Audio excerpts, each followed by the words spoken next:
Le processus électoral dans le cadre des présidentielles de 2021 en République du Bénin a connu un tournant décisif le 26 mars 2021 à travers le lancement officiel de la période de campagne pour les 3-0-3, duo de candidats en lice.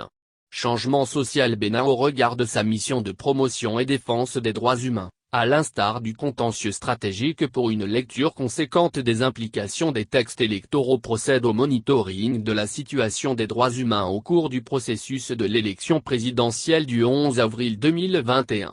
Dans ce cadre, il a été observé du 19 mars 2021 à ce jour, des atteintes et violations importantes des droits humains en lien avec la préparation au scrutin du 11 avril 2021. Les atteintes observées touchent tant au bien qu'à l'intégrité physique de la personne humaine.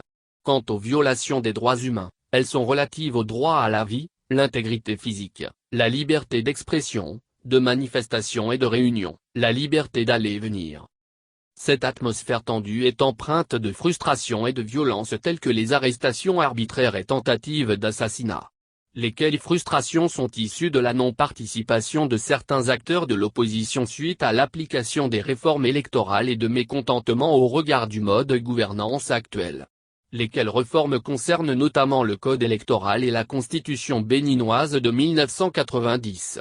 Le nœud gordien de cette réforme étant l'instauration du système de parrainage, il est perçu par les opposants comme un goulot d'étranglement devant les empêcher de prendre part à la présidentielle du 11 avril 2021. Changement social Bénin n'a pas manqué de dénoncer le caractère d'exclusion et de discrimination sur la base de l'appartenance politique et de la pensée, voire du genre porté par l'instauration du système de parrainage sans modalité univoque d'application disponible 6 mois avant les élections, toutes choses l'ayant motivé au plaidoyer juridique devant la Cour constitutionnelle.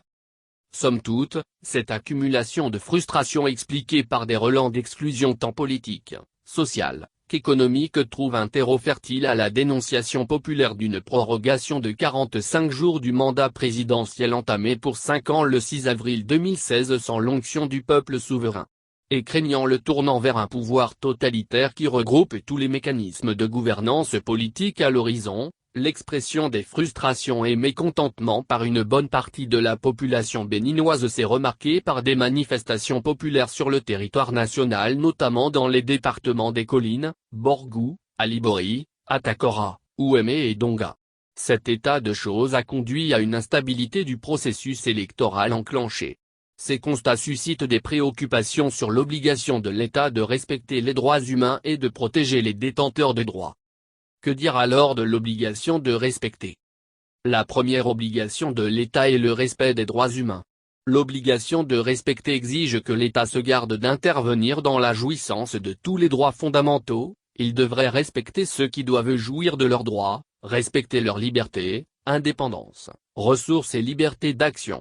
En ce sens, les États doivent éviter de s'immiscer dans ou de restreindre la jouissance des droits de l'homme.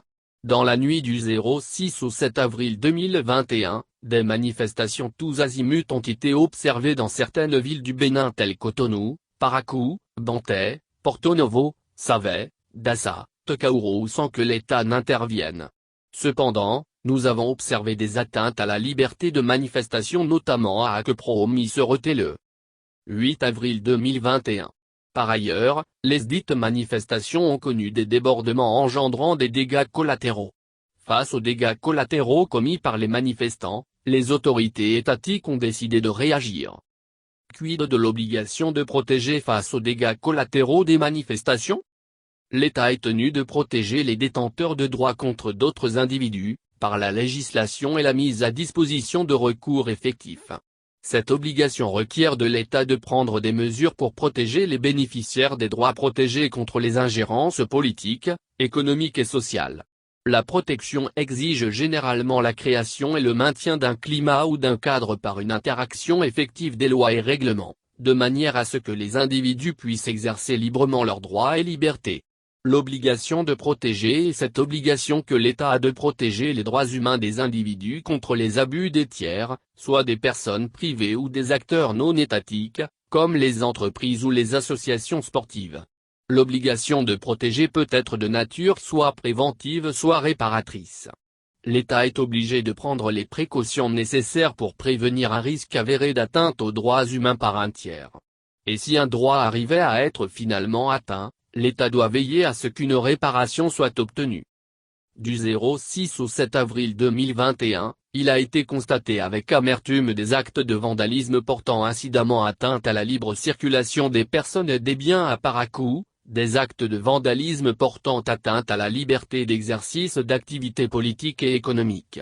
Par ailleurs, des pratiques de charlatanisme sur la voie publique empêchant la libre circulation des personnes et des biens et des actes de vandalisme empêchant la mission d'intérêt public de recouvrement de la redevance par l'État au niveau de la commune de Savet et de Ndali ont été observés.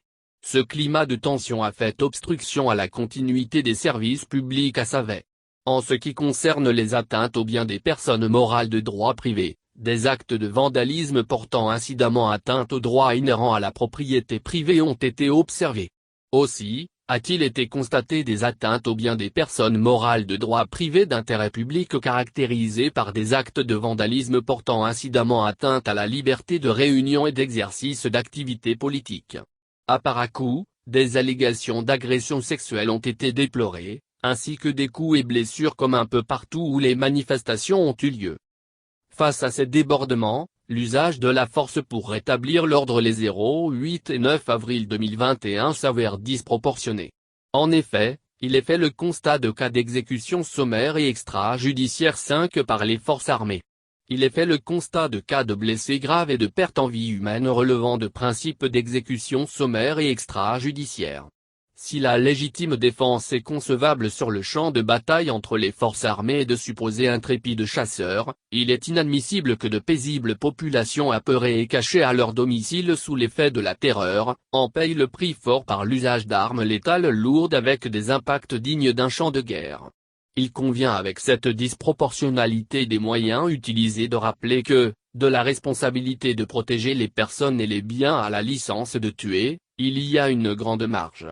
Mieux, de la responsabilité d'assurer la sécurité des biens et des personnes à la licence de tuer, il faut préserver le droit à la vie. Par ailleurs, il est demandé à l'État de prendre les mesures dissuasives pour sécuriser les personnes et les biens en utilisant toutes les approches de soft security avec comme outil le dialogue et la médiation par exemple et ne recourir à la hard security qu'en dernier recours. In fine, de la responsabilité de sécuriser les personnes et les biens aux arrestations arbitraires, il faudra appliquer rigoureusement les principes et règles de procédure pénale nécessaires et dignes d'un état de droit. Tirant leçon des suites des violences ayant émaillé le processus électoral de 2019 au Bénin, il sied d'éviter de retomber dans les mêmes travers. C'est le lieu de rappeler l'une des recommandations formulées par le Comité contre la torture des Nations Unies en 2019 à l'occasion de l'examen du rapport périodique du Bénin lors de la 66e session du dit comité. Le comité invite l'État partie à mener sans délai des enquêtes impartiales et approfondies sur toute allégation d'usage excessif de la force, et à développer des lignes directrices claires sur le recours à la force et aux armes intégrant les principes de légitimité, de nécessité, de proportionnalité et de précaution.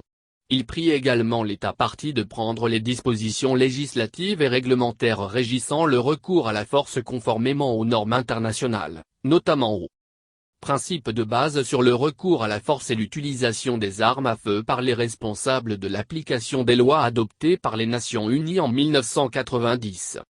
Pour finir, il sied d'inviter d'une part, les forces armées béninoises ainsi que les agents de la police républicaine à la tenue ainsi qu'à la retenue nécessaire pour la préservation de l'intégrité physique et par ricochet de la vie humaine, et d'autre part, inviter toutes les parties prenantes à privilégier les modes pacifiques pour régler les différends et ne pas raviver davantage les frustrations et violences.